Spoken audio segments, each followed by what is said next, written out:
My greatest concern is the elderly people getting sick and needing help, and we can't get to them. You can't get almost anywhere in Polk County. This remote corner of southeast Tennessee is buried under 2 feet of snow and 4-foot drifts.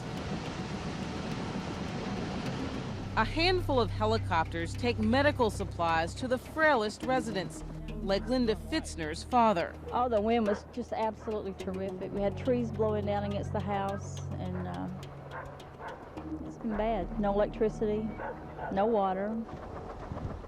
The storm has already claimed the life of a 10-day-old baby, and with 20,000 people, or about 3/4 of the county, without power, emergency crews fear the worst.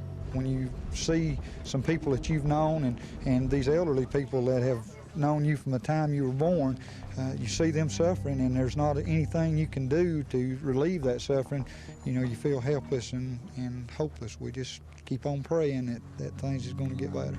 The Polk County Sheriff's Department says more helicopters are desperately needed to carry elderly people to safety in emergency shelters.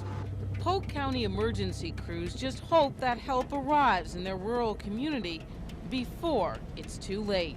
It just takes time, and right now, time's really not what we have a lot of, because people are really in bad shape here.